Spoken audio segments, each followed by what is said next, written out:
Good day, everyone. Actually, I should probably say good weekend. Paul Sinapiatis here with Strathclyde Engraving, ready to start another project. Have to apologize to you all. It has been a while since I have posted a video of completed projects or, the moving through the steps, that kind of stuff process. My cat died recently, and of course, a lot of people say, "Well, it's just a cat." Well, Chloe had been with me 18 years, and I have to say she is sorely missed. So that kind of put a kibosh on my creativity for a while. So now I'm kind of like back into it and wanted to bring another great video to you guys. Again, thank you so very much for all of your love, all of your support, all of the subscriptions and the kindness that you folks have shown me. I can't thank you enough for all of that. But be that as it may, we're starting a new project. This one is for a wonderful customer who is the godfather of the vape scene in Bangladesh. Shuman Zaman, I believe is his name.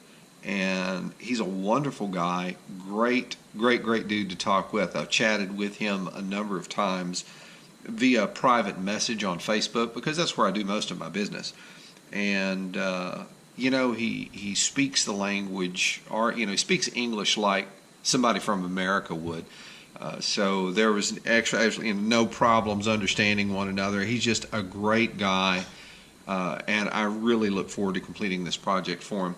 We're going to be doing a Mokumegane battery tube, 26650 battery tube. This will be going to Kevin Roach of Viking Mods USA to produce a vaping device or vaping mod called the Emir, which is something that I helped design when I was working very close with Kevin.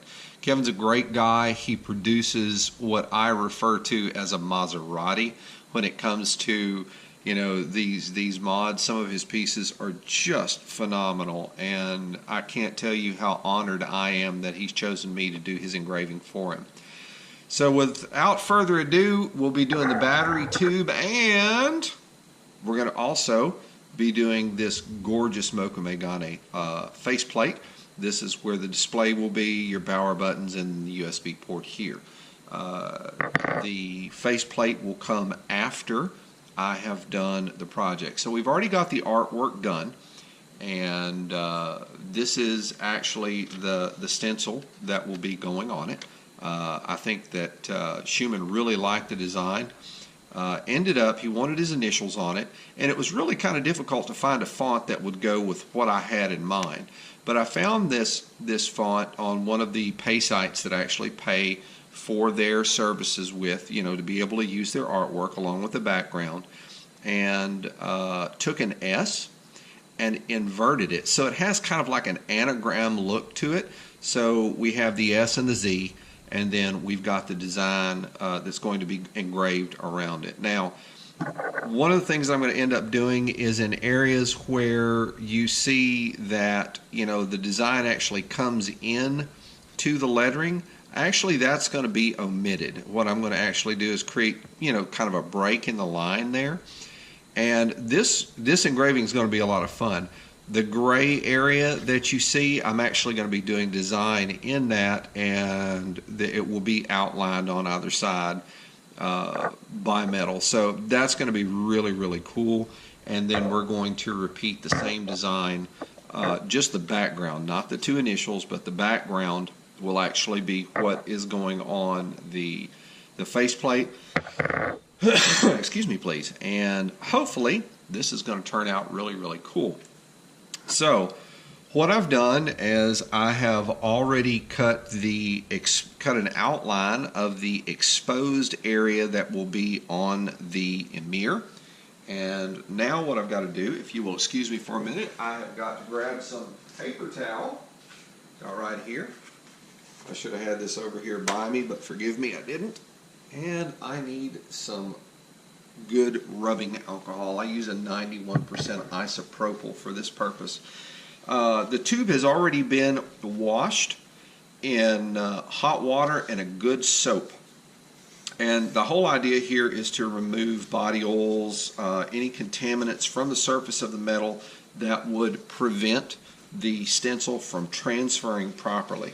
So before I actually do any of that work, what I try to do is prep the metal area really well so that there's no issues with any kind of transfer problems from the stencil. Because, I mean, printing these stencils out is easy once you have the artwork done. A lot of times what I will do is I will do the artwork myself if it's something custom. I will then scan that using a flatbed scanner, and then I can open it in an art program and make any adjustments that I need to. So there's a lot that actually goes into making a stencil that most people don't see or realize.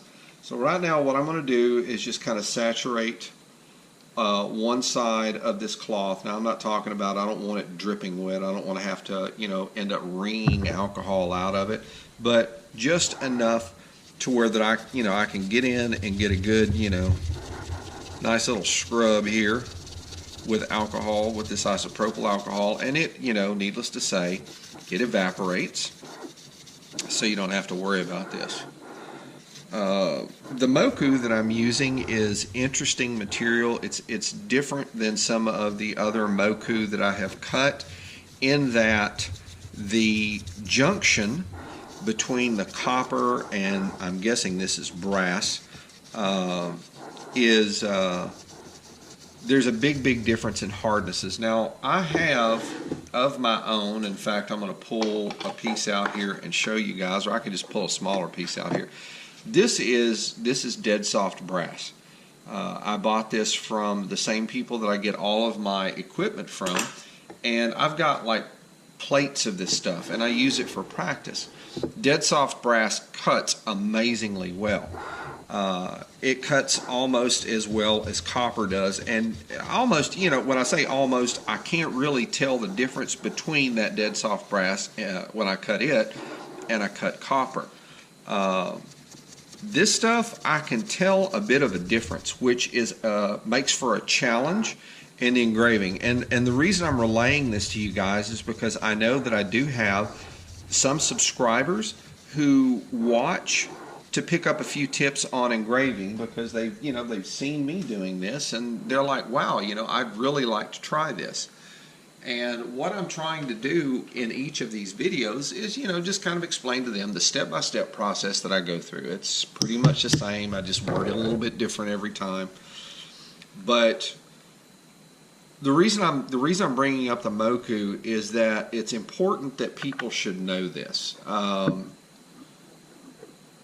In this case, the one thing that I'm seeing that is creating, it takes more of my time to do it when I see this, is that the difference in hardness of the two metals that are used to make this moku is substantial.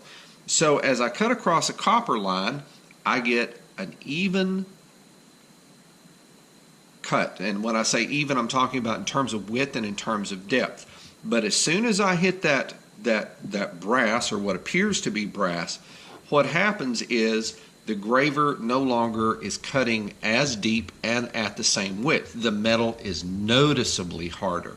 So this is something, as an engraver, for those of you who are watching, who are trying to learn to engrave, this is something that you're going to have to deal with at some point if you're going to do mokume, because mokume is not it's not a cheap metal to procure. It can be a little pricey, and depending on the quality of the moku, the price will vary from there. So, moku is traditionally copper, brass, silver, copper, brass, nickel, copper, nickel. It's a compounding of actual two or three different types of metals, and that's what gives it these swirls that you see, which make for a really interesting piece. I just rubbed my finger right across the top of that, which was not a good idea. So I'm going to go ahead and pop the top on this alcohol one more time, give myself one more brush. Now, with that said, the best way to solve that, and it does take more time, guys, is to actually go in and if you have to, cut the line twice. Go across the line. Go across the line a second time if that's what's required to achieve the depth and width of cut that you want, and needless to say, you want to try to make it as uniform as possible. So with this now cleaned, and I can see the alcohol is drying off of it, the next step is, of course, the stenciling process. Stenciling is really not that hard. I've used so far 3 different methodologies, and the methodology that I'm using right now works the best for me. So here's what we're going to do. Let me explain this to you real quick so that you understand exactly what I'm doing and why each step that I do it. The first thing to do is to create your stencil. Whether the stencil is hand-drawn or this is something that you have gone to a website, like say Shutterstock is one of the ones that I use a lot when I do my engraving, simply because I can go there, I can get quality artwork, and I can avoid charging my customer an additional $200 to $300 for custom artwork. Now if they want that, needless to say, that's what I'm going to do. But this is one of the quickest and most effective methods of actually getting a great design together so that you can produce a quality stencil, and from that quality stencil, if your lines and your gravers and your skill is where they need to be, then you can produce a quality engraving. So the first thing that I'm going to do is design my stencil. If I'm drawing it, I will actually draw it on a piece of paper, sketch it out, then I'm going to go back over the top of it using a black felt tip. And this is a technical felt tip, folks. This isn't just like, go to Walmart and buy a set of felt tips. No, I've got these things that actually go down to 0.3 millimeters, 0.1 millimeter in terms of width, so that I can get a good clean line. Once that's done, I'm going to scan that on a flatbed scanner into my laptop, and then from my laptop I can use any number of different art programs to create the stencil, to bring everything together, to get it to the size that I need it to be, etc., etc., etc. Once that's done, then the stencil can be printed up on kitchen parchment paper. That's what I use. The cool thing about parchment paper is, although you look at the design and you say, wow, that's stuck on there, no, it's not. Nothing sticks to parchment paper. So we take advantage of that fact. So to take advantage of it, what I've done, like I said, I've cut the outline area. This is the area in which I am going to be engraving. And of course, I'd say right about here is my center. To get the engraving to transfer, that's actually really simple.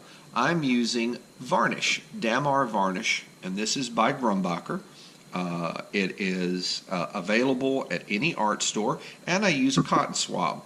I'll saturate the cotton swab, and then the area that's going to be engraved, I'm going to go over it with an even coat of this Damar varnish. If I have to dip twice, I'm going to dip twice. Probably going to end up doing that. But as you're doing this, make sure that you get complete coverage over the entire workpiece area. It's very important that you do. If you omit an area, what's going to happen is that is going to be an area where your stencil does not transfer to your work surface properly. And usually when that happens, I wipe the whole thing down. I take the graphite ink from the laser jet printer that I'm using, and that's very important. A laser jet printer, not an inkjet, okay? So now that I've got this area fully covered, what I'm going to do is I'm going to wait for this varnish to dry a little bit. Now I don't want it completely dry, I just want it tacky, I want it sticky.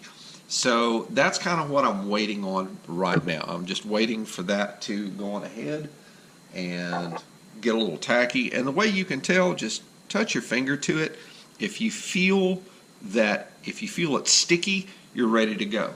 Another thing that you're going to need is a burnishing tool. Now traditionally, you can buy burnishing tools from a jewelry supply, But really all a burnishing tool is something that has a rounded back that's very, very smooth.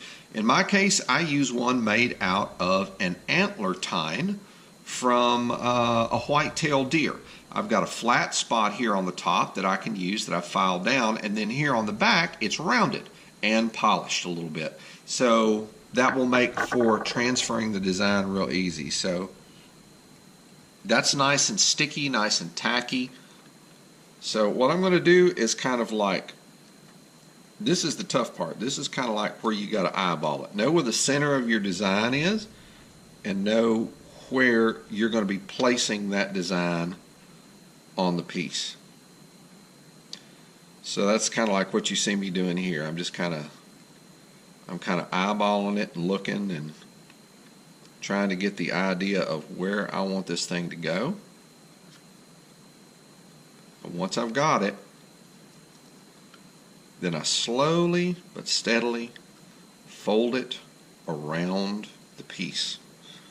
And once I've got it folded, my two fingers are going to hold that thing in place in the back. You don't want this to move.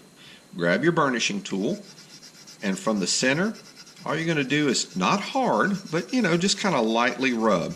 And you will notice as you're doing this, what's going to happen is you're going to actually see the ink on this piece kind of get lighter in color. What that means is it's coming off of the parchment paper and actually being transferred to your piece. And you've got to make sure, 100% sure, folks, that when you're doing this, that you make sure that every area is burnished, because if you do not, what's going to happen is your piece isn't going, your stencil will not transfer well. Now, the cool thing about it is, as you're doing this and as you're watching, you're going to notice, when the ink is actually leaving the surface of the transfer paper, you can actually pick that out real quick. Like I said, just based on that little bit of a color change. What was, like really bold kind of a black kind of fades a little bit is the best way that I can. I mean, it doesn't change color or anything along those lines, but it does. The appearance of the stencil does change. So this is kind of like the transfer process, and sometimes this is a little bit nerve-wracking, a little bit time-consuming, because needless to say, if you can't get a good transfer to see where your lines are going to be, it's hard to get a good engraving out of it. At some point, all of a sudden you're guessing on where your lines need to be. And guessing where engraving is concerned just doesn't work unless you are one of those master engravers that can just completely and totally blow something away doing it by hand. There's one or two people that I know of, I don't know personally, who are capable of that kind of artwork. Sam Alfano is one of them. But then again, folks, honestly, the folks that I follow where engraving is concerned, these are people that do work that I really admire. There are thousands of amazing engravers out there, and thankfully people are beginning to take an interest in it again, because there is something quaint about a piece that's engraved by hand. There's something amazing about it. Alright, so I think I've got this all stenciled down and set the way that it needs to be set. So how do I check that? Real simple. What I'm going to start doing is very slowly rolling this piece up, and I'm going to be taking a look to see if there are areas that did not stick. If I see an area that did not stick, I'm going to go back and get it. In fact, that's what I'm doing right now. I've got this area right here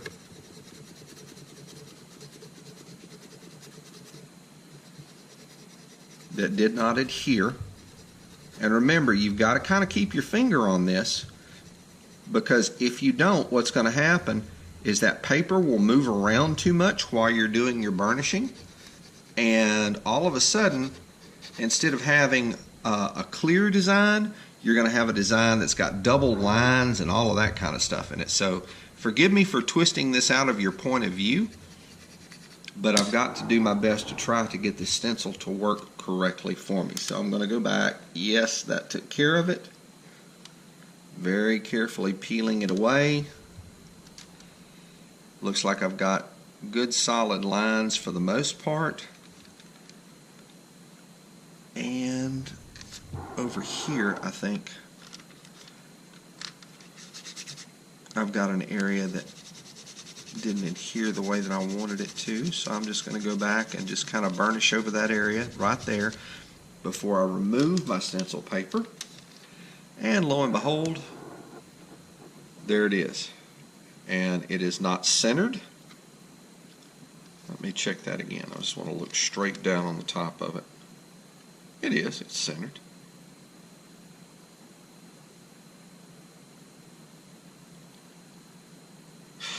I don't know. I don't know that I'm too happy with that. No, that's good. It's just, there's a couple of lines that are throwing me off. That's perfect. Excellent. So as you can see, only the portion of the design that was burnished, which is this area here, is actually going to come off. The rest of it is not going to. And I've got some area over there on the side that did not work out. So what I'm going to have to do is redo this. And this is something that everybody ends up having to do sooner or later, and it's of no mean consequence, okay? Don't worry about it. Don't fret over it. You want to grump and say damn, you can grump and say damn. I'll give you that. But making sure that your stencil goes on correctly is really, really important. So what I'm going to do is I'm going to show you how I remove this using the same thing, isopropyl alcohol, 91%. I'm just saturating the cloth, and what I'm going to do is just kind of go over the top a little bit. If you find that this isn't removing it, which in this case it's not taking everything up the way that I want it to, see how I've still got some lines there, some heavy black lines, and you can see the ink as it comes off. I mean, it's just, it's obvious.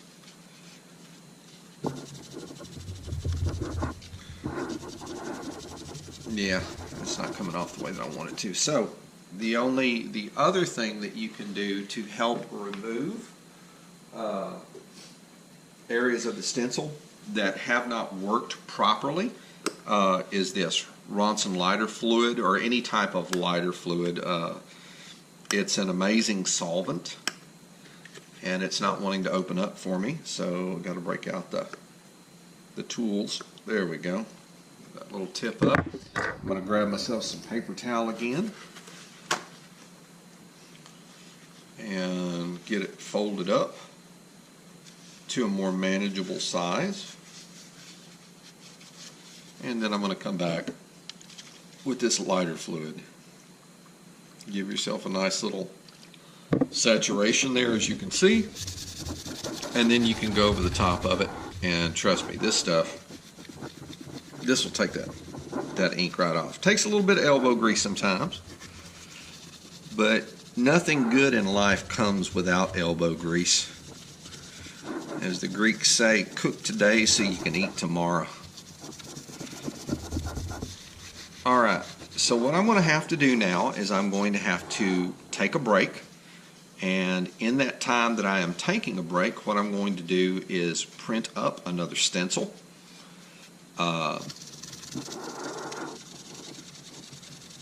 And I will come back and I will try to get the stencil on straight this time, as opposed to not straight this time. And hopefully when I come back, it will be with the stencil on and in place properly. So I'm going to stop the video here and print my stencil, transfer my stencil again, and when we come back, I should have a gorgeous stencil on this piece for you guys to view. So give me just a few minutes, and that's the nice thing about the magic of video land. It's just a second for you, but it's a couple of minutes for me. So take care. I'll be right back. So after much ado, believe that we have finally got the stencil on correctly and have it on straight. We got an amazing transfer, as you can see. So that means I did things right. Now, to let you guys know just how sometimes touchy doing a stencil can be, this is the third application of the stencil. So what we have is we've got the flowing, really cool looking Celtic knotwork lines that are angular, that are flowing, and then in the center we have those stylized S and Z that kind of mirror one another, that are going to be the initials for Schumann Zaman, who this piece will actually be for. So I'm really looking forward to this. So one of the things that you do after you've done your stencil, as I have explained many times before, we're going to give this a few minutes to dry. We don't want, and usually I can get this to work, you can just see the little black flecks on my finger. What's happening there is that the Damar varnish hasn't completely dried, so you're actually picking up some of that graphite ink off the top of the piece, and we're trying to avoid that. The next step after allowing this to dry is to hit it with a fixative. And I use the same style of fixative. I was going to reach up there and grab it, but I've shown it to you guys many times. When it comes to artwork, I use Grumbacher products. I have years of using their products, both for, not as much for the engraving, but more so for the artwork that I have done in the past. So I really have a lot of trust for Grumbacher, so I continue to use their products and have no fear of using their products because I know I'm always going to get something good.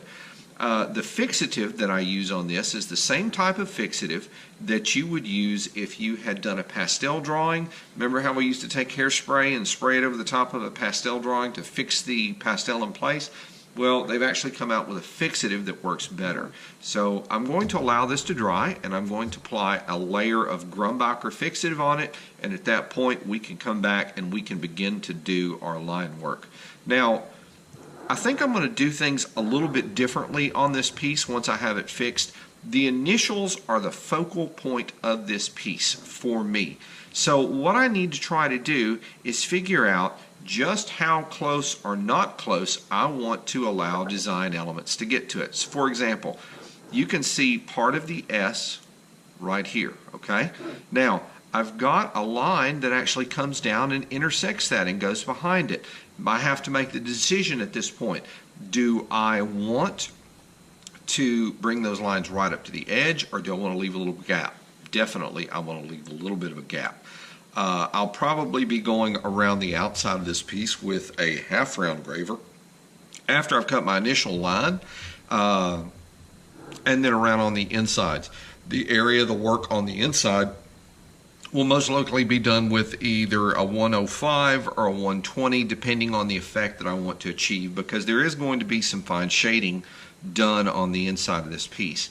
Now, another one of the things as far as design that I'm going to do with this is as you look at the design here, you can see that now I'm not talking about this black line. I'll actually be engraving just to the inside of that black line. But there's also a center line on it. So I'm thinking, what am I going to do with that center piece? Well, since this is kind of a stylized Celtic, something a little bit different than I normally do, what I'm going to actually do is, instead of doing shading, I'm actually going to be doing some line work on the inside of those lines to actually make things stand out and make them look really cool. I think this will be a phenomenal piece for Mr. Schumann, so I look forward to getting started to this. So guys, I'm going to take a break here. We're going to let this dry a little bit longer. I'm still feeling a little tacky, and I'm still getting some of the black off of it. So I want this to dry completely. We'll hit it with the fixative, and then I'm going to come back and start my line work. So looking forward to it. I'll see you guys in a few. So we are back, and we have affixed our stencil transfer onto the tube. And we have followed that up with about an hour dry time. I have sprayed it really well with my fixative so that my stencil will not rub off on my finger. I can rub across the surface of it now and nothing comes up. Now, just a heads up on the fixative. If you're going to do this, make sure that you buy the matte fixative. You don't want anything gloss. You want a matte. You don't want anything creating too much of a glare on the work surface, simply because it's going to be difficult to see through a scope. It's going to be a pain in the backside. You're going to end up with the squint eye headache, on. So, with that said and done, we can actually begin the cutting. So, with the cutting here, what I'm going to do, like I said, I'm going to be doing my letters first. So I'm going to be leaning the piece around so that I can start on the far right hand side. This is just a habit that I've kind of gotten into. It doesn't mean that you have to do it. It's whatever is comfortable for you to do. But we're going to begin cutting. Compressor kicks on, the whole 9 yards. We're using a 120 degree C-Max carbide graver that is set up with the geometry that I like to use specifically for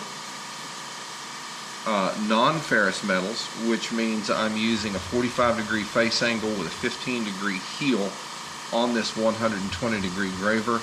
I use a GRS dual angle sharpening fixture and the GRS power hone to actually sharpen these gravers. In addition to that, at the very business end of the graver, I use a piece of leather that I have coated with a diamond dust spray in an effort to polish the business end of the graver. And what that allows me to do is it allows me to get a better cut, a sharper cut. So I'm just going to, right out here on the edge of the outline,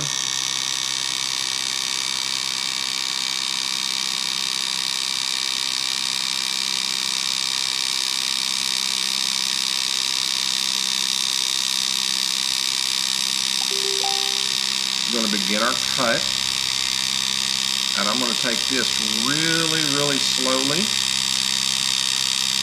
paying very close attention to my lines as I cut them. The lettering is going to be like pretty much the central part of this piece. So I want my lettering. You see how the graver tried to run off from me there just a little bit?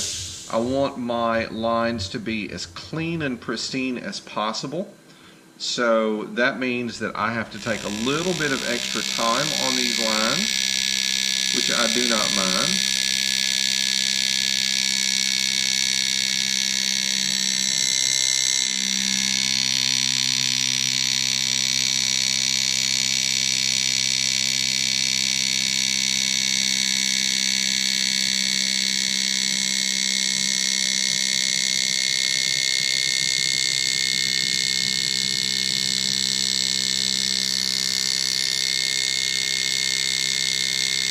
And if you're really careful,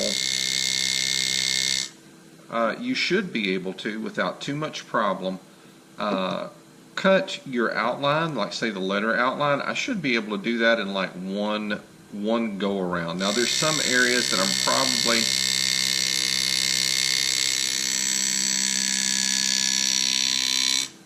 going to have to be a little bit careful with.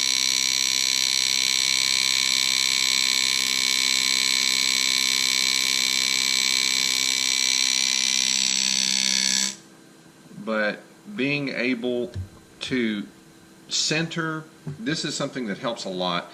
Being able to center the area that you're cutting over your ball vise is going to make a huge difference. The reason being is pretty straightforward and simple.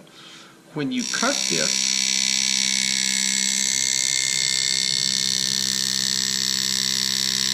as you saw, it's just if you're watching what you're doing and you're going slow with your line, you should be able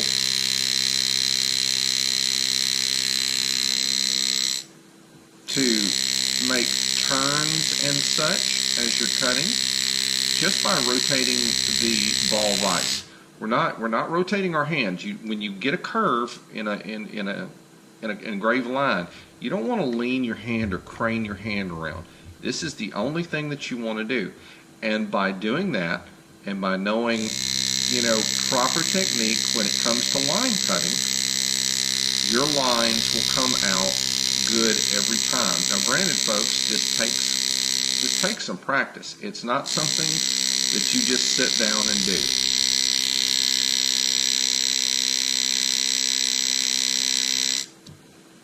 Another thing that I highly recommend, YouTube videos.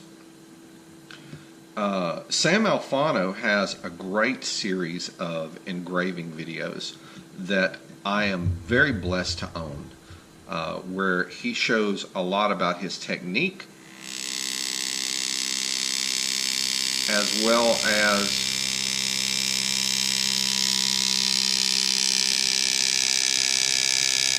he shows how to sharpen gravers, etc.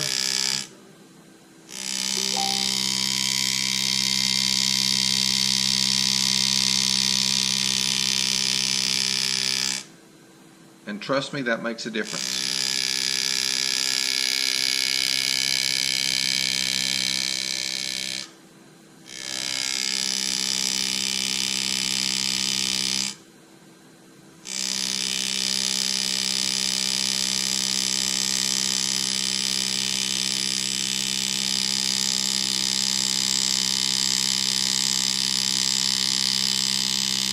Okay, I'm getting to that point where I need to actually rotate the piece a little bit so that I can get at other areas of the design. And you constantly want to have the area that you're cutting facing up. Now, I use these two little brass plates on either side for one simple reason. Brass on brass isn't going to create any problems. Stainless steel on brass, plates on either end, the metal's harder, so you run the risk of actually damaging the piece. So just a kind of a heads up, something to help you there. Don't be afraid to stop and rotate the piece, okay? Because trust me, you're going to save yourself a lot of trouble. When you start engraving over here with it set like this, something's up, okay? Something's wrong. You're doing something wrong. You shouldn't be doing that. Keep your piece centered and keep your work surface, especially on a tube, rotated towards you. Because if you don't, there's going to come a point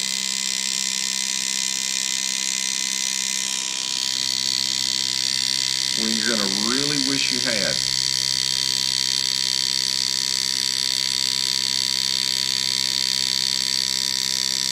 And that is simply based on the fact that you're going to get down that side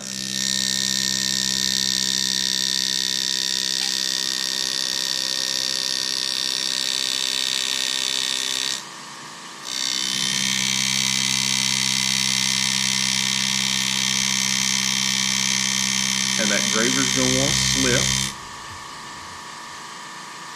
and when it does, now this line actually curves inside and goes to another area of the piece. It crosses over one. So what I'm going to be doing is actually going over that line itself, just to to make the piece look the way that it should. There's another piece that actually comes down over here on the inside. But this piece right here, I'm going to go ahead and finish cutting this line.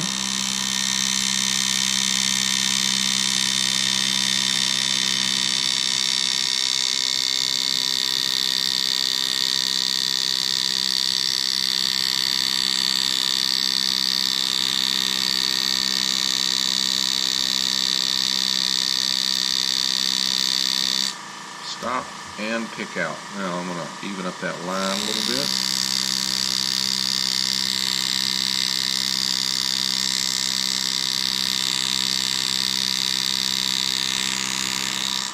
I'd hoped I wouldn't have to do too much evening up of these lines. I'm actually cutting with a little bit of a lighter touch at this point.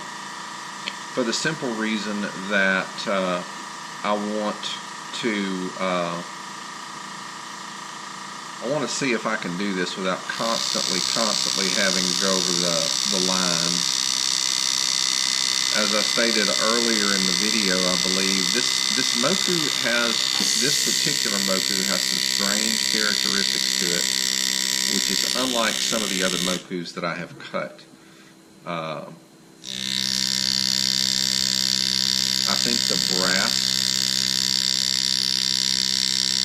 was improperly alloyed for my taste. That's not saying that the piece is defective by all means.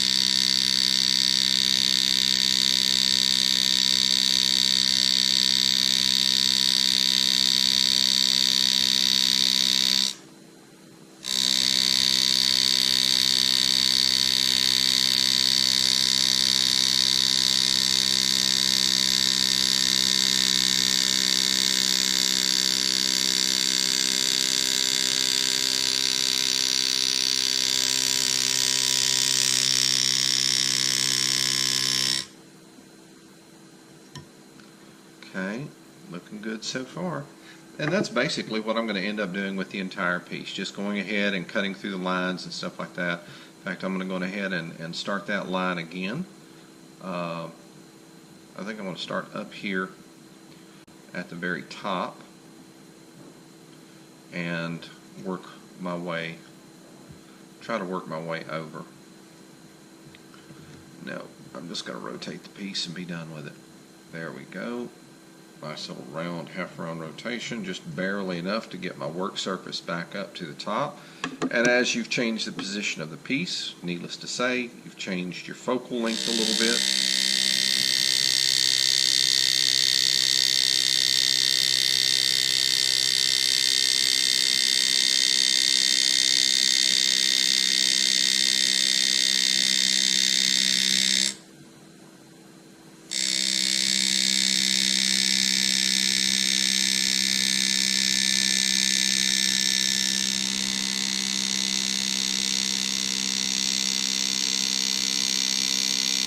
Okay, right there I'm going into a tight corner, or a tighter corner, so what I'm going to do is rather than engrave up to the corner and pick out, I want that corner to be clean and crisp. So what I'm going to do is engrave up to that point, actually cut back and away from that point, leave myself kind of a little gap where I can come back in and hit it with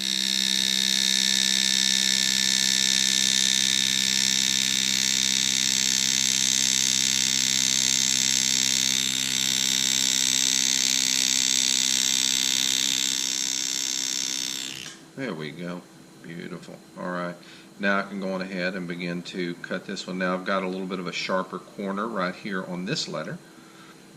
Actually, let me take a look, because I've got this piece open here beside me.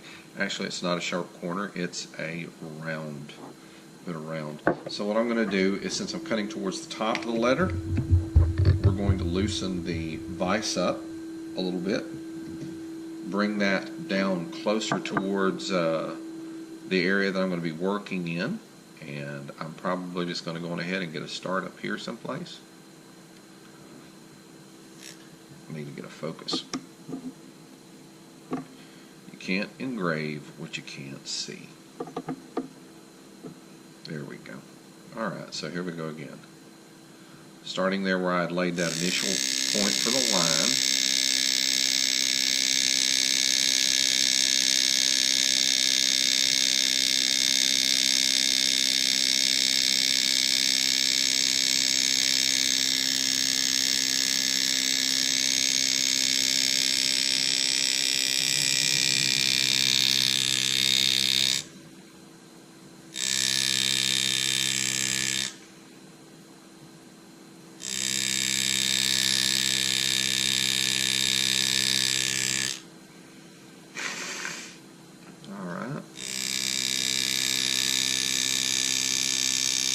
Those lines are real close together right there, so I'm just kind of doing my best to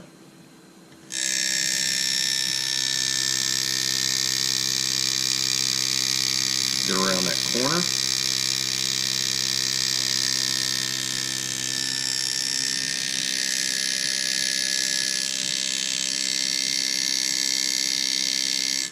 And continue to move forward.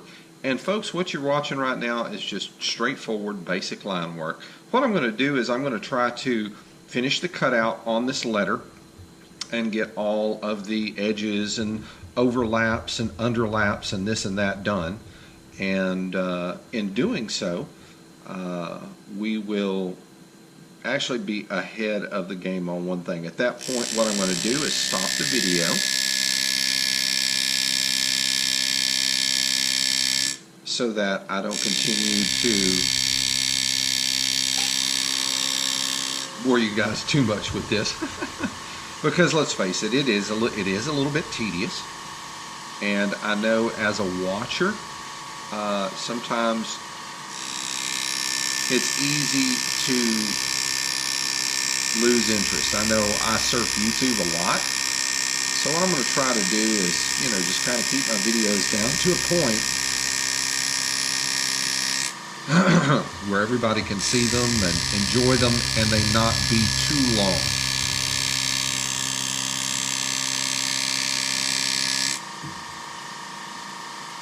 Alright, now this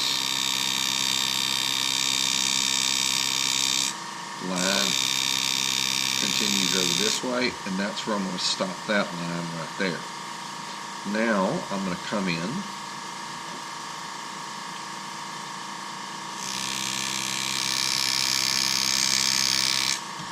even those lines in, get them where they need to be.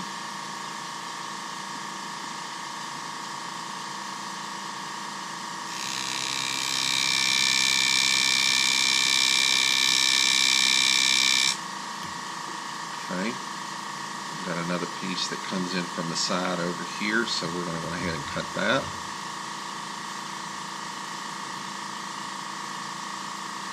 This will start from a point right here. And the reason you see me lift my graver up when I get ready to cut a line is what I'm doing is actually setting the point of the graver so that as I start to engrave, my graver will the point will have a spot where it grabs on, and I don't have to worry about, just the flying slip or anything like that. Slipping happens to every engraver. I don't care who you are.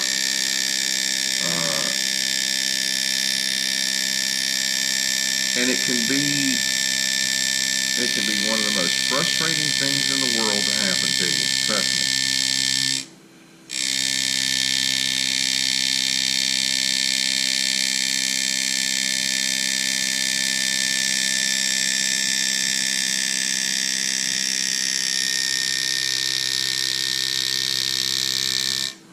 Made that round. Now we're going to go back up this way.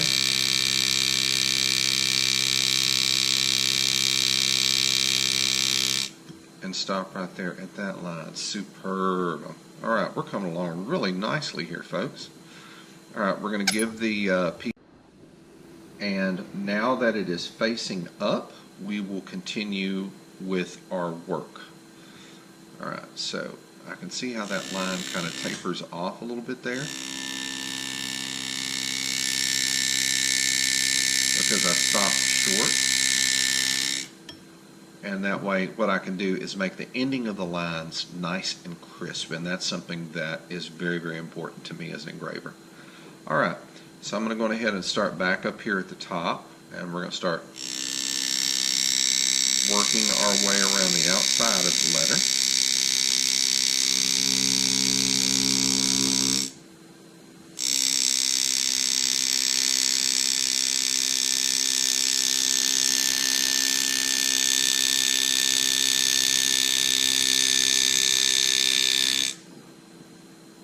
Stop there because it begins to curve down a little too much. And once again, I'm trying to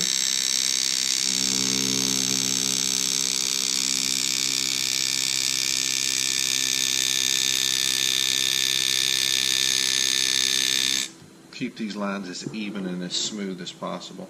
All I'm going to have to do is actually pull my scope back towards me a little bit, and I'm going to give this a little bit of a spin, and when I do that I'm going to reposition my little brass end pieces as well. The reason I do that is because they tend to get in the way sometimes if that corner is sticking up, and as you're cutting a curve or something like that, that can be a big distraction for you. So just if you're going to be using this method to actually fix your piece to engrave, if you're engraving on a tube, just keep all of these little pointers that I'm giving you in mind.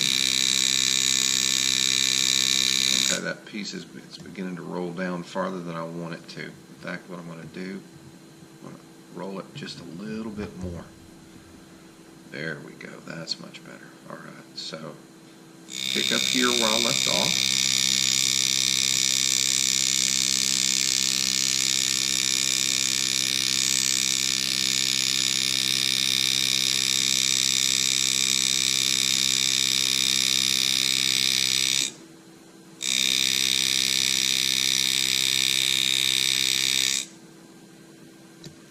Beginning to get a little bit off the edge there too. So we're going to give it a little bit more rotation. Straighten my end pieces. And here we go. Perfect. Alright, going to have to refocus a little bit, not an issue. And off we go again. Now, this one piece I'm going to have to be careful with.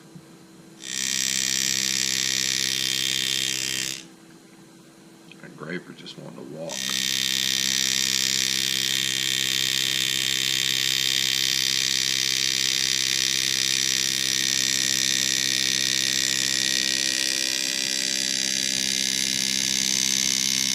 And I know my graver is sharp because I sat down this morning and sharpened it before. You see how I jumped back like that? I felt my graver slipping and thought, oh, here we go, here's a slip. That's what I'm saying about this Moku, that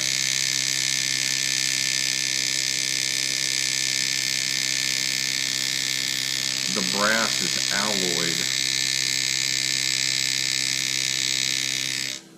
harder than it has been on previous pieces, and I mean I find it a little bit disconcerting, to be honest with you. It makes getting a good clean cut very, very difficult, because in the softer metal, the copper, your graver tends to want to dive into the metal.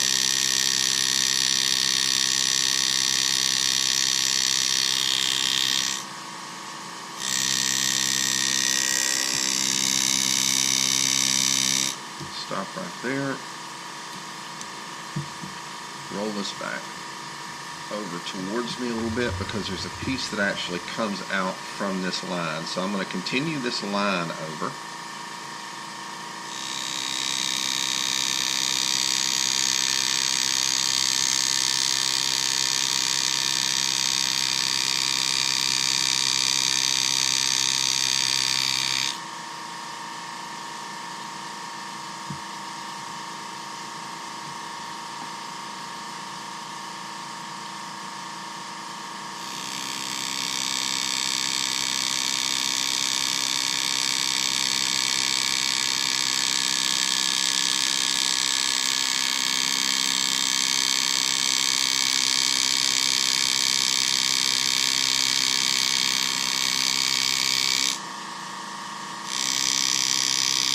I'm going to stop right there because that leads into a curve that I need to be exact.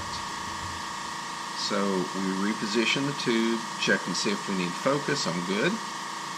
And let's keep rolling.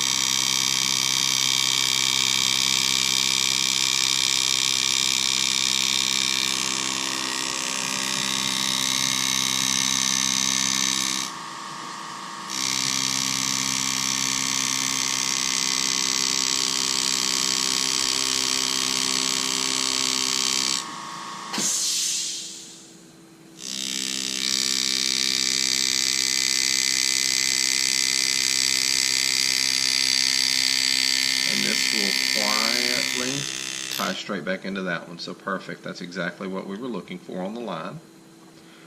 All right. Now, we're going to rotate it a little bit more towards me. And I'm going to continue to cut this line as well.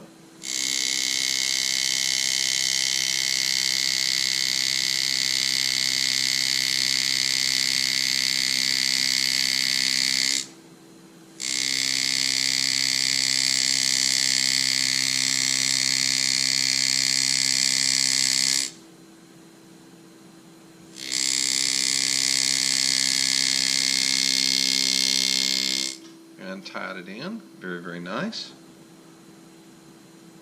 There's a spot where the line didn't want to cut even because of that brass alloy. I've already taken the time to speak with the gentleman that I do business with on this issue.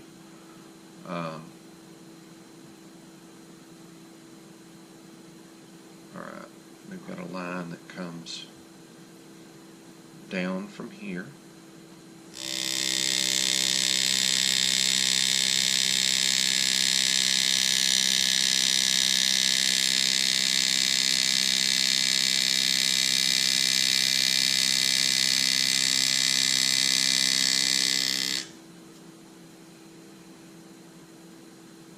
And then I've got another one that's going to come off right here.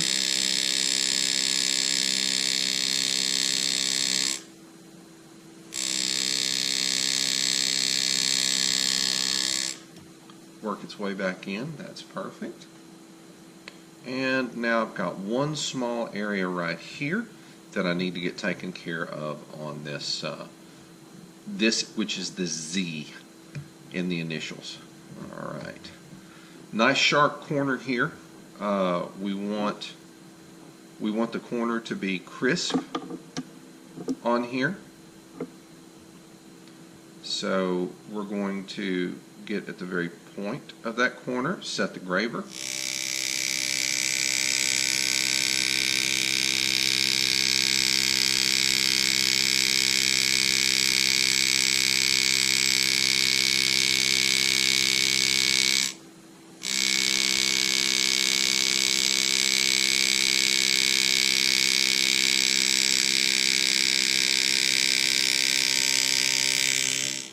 Tie right into that line there, which is exactly what we want.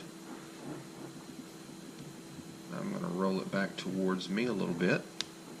And there where we made that little kind of a bump on the corner, that's actually going to form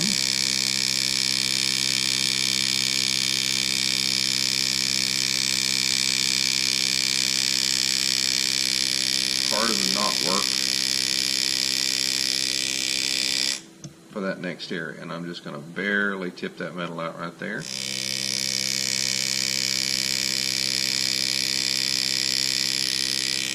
Go back in and redo that cut to get that line to come out just as straight as we possibly can. Now I've got a corner there that I'm not overtly happy with. I don't like the way it's done. So what I'm going to do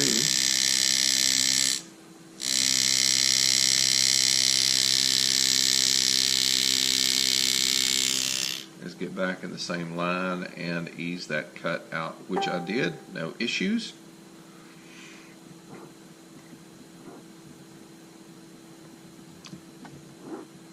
And we've got two cuts that we're going to make here. Again, find the apex of your corner,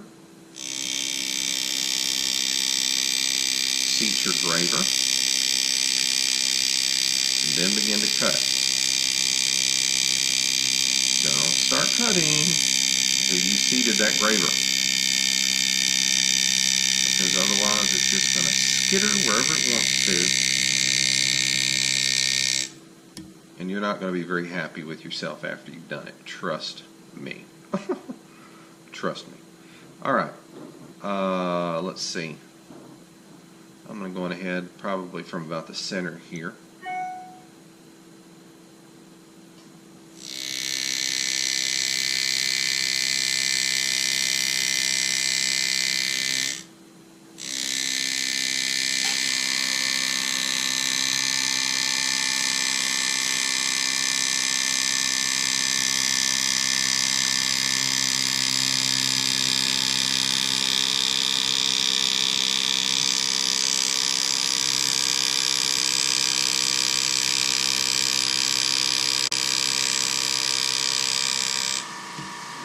Very good.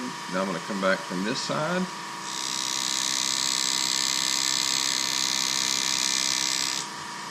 And just that allows me to clean that corner up a little bit.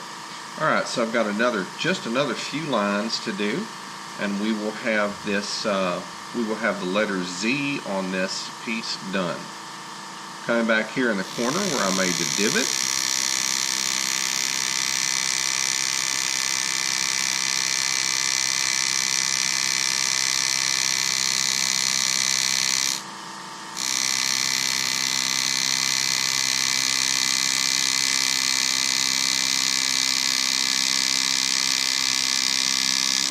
I'm going to stop right there because I'm beginning to lean off the edge of the piece.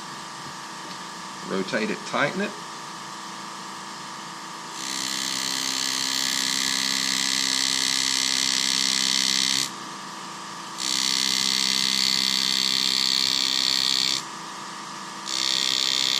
Now I'm going to stop right there because I want to come in and make that corner sharp. So I'm going to set my point.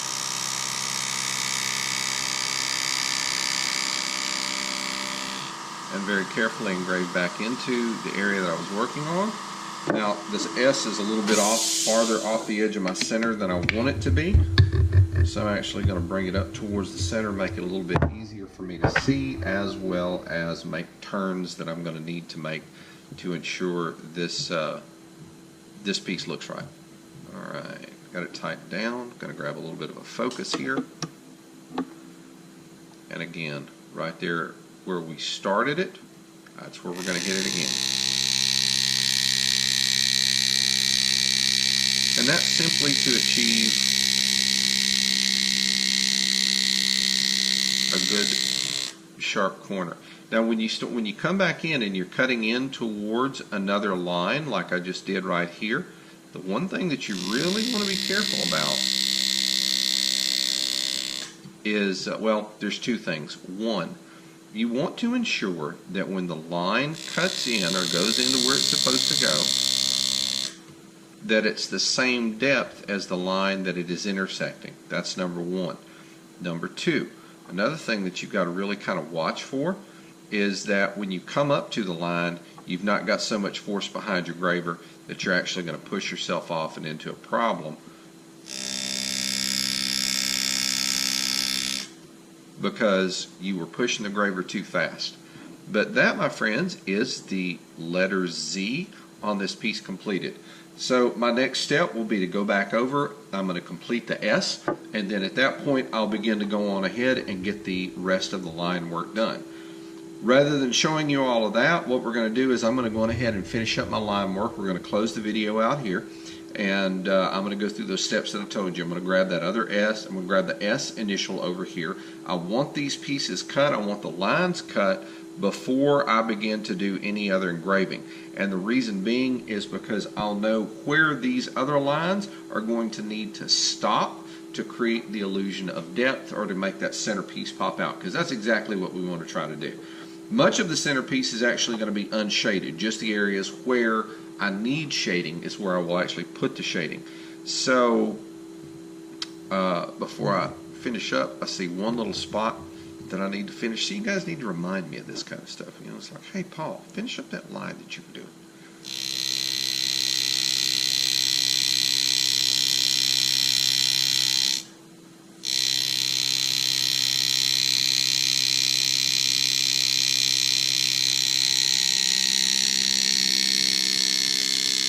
And that's actually just going to perfectly tie in there.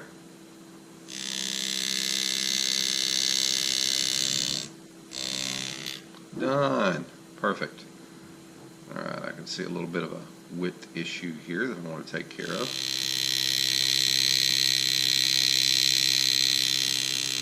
And actually I shouldn't worry too much about it, because I'm probably, like I said, I'm probably going to go back with a half round graver and get the rest of this. I like the effect that that leaves, much more than the V-cut. The V-cut helps initially when I start engraving, and then I adjust the engraving as I need to achieve the effect that I want to achieve. But that all said and done is the Z. We have completed it. So as you can see, things will move along really smooth. My next step is to grab the S, so that I'll know where I need to bring my background lines to, and then I'm going to start in on those background lines. And those are all, for the most part, real smooth, easy cuts. No major issue, no major problems. It's just going to be, hey, how close do I want to get this? I'll probably end up bringing it up right to the very edge and then use that half ground graver to create the difference, the distance between, let's say, the back part of the Z and this functional part of the design element here. Paul Sinopiatis of Strathclyde Engraving, thanking each and every one of you very, very much for your time, the time you take to come and watch these videos, the time that you spend watching them. I appreciate all of the likes. I appreciate the comments. Give me a thumbs up, a thumbs down. Give me whatever you think. A comment here and there would be appreciated. Also, remember, hey, if you're just looking at this for the first time, be sure to subscribe so that you can see other pieces coming out. Take care, folks. I appreciate you stopping by, and we're going to call it quits right here. The next video that I post will be most likely metal removal in the background, and probably going to do something a little bit different with it this time. We're going to see what happens. So come back and watch. Come back and watch. All right, folks. Take care. Paul Sinopiatis of Strathclyde Engraving signing out. Have a great, great day.